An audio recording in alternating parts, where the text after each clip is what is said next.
Short's final act as owner will be wiping £125.7 million of debt. The staggering level of debt was, of course, racked up on his watch, and the latest accounts show the extent of the financial mess the club managed to get itself in. Martin Bain's £1.2 million 2016-17 salary, making him the highest-paid chief executive in the club's history, will not go down well with fans.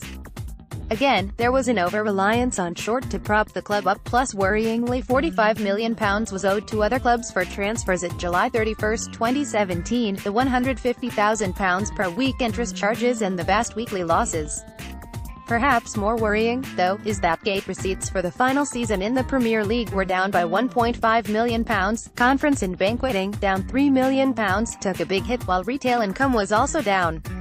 These figures will have been hit further in the championship campaign, which ended in relegation to League One. Short's move to wipe the debt has, however, helped transform the financial picture, provided the takeover passes the final hurdle of EFL approval. The champagne is on ice until the sale is signed, sealed and delivered, but fans just have to examine the club's 2016-17 financial results to see how important clearing that debt was. Follow our live blog here. The figures cover the final year in the Premier League, and the good news was there was a big drop in losses, slashed from £33 million in 2015-16 to just £9.9 million. The club would have broken even had it not been for the £9.7 million they were forced to pay Inter Milan for a player they never owned, a certain Ricky Alvarez. Losses have been curbed and the operating profit saw a healthy rise to £14.6 million, up from £1.5 million. A big factor was the £33,144,000 profit on the disposal of players' contracts, including selling Jordan Pickford to Everton. The overall picture was bleak, with the level of debt rising to £125.7 million, up from £110.4 million, rising mainly due to a further cash injection from Short. That will soon be wiped.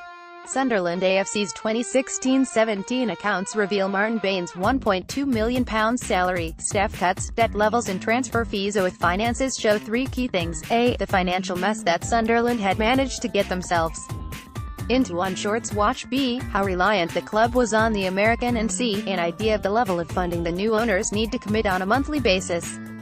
Sunderland's wage bill in 2015-16 was £84 million, accounting for 77.6% of the club's £108.1 million turnover. The latest accounts reveal the wage bill for the final season in the Premier League to be almost exactly the same at £84,435,200, but the wages to turnover ratio dropped by 10% to 66.8% as a result of increased income from TV revenue. The wage bill was slashed to around £35 million this season, and it will be cut further ahead of relegation to League One. It has to.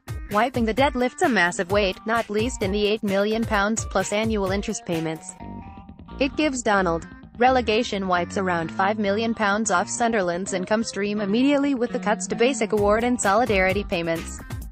Parachute payments of around £33 million for 2018-19 and £15 million the season after will help on that front.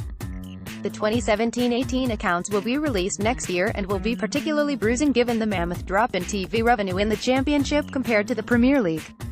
For now, though, with the debt wiped and new owners on the horizon, Sunderland fans can take comfort from the fact the financial picture is far brighter than it has been for several years.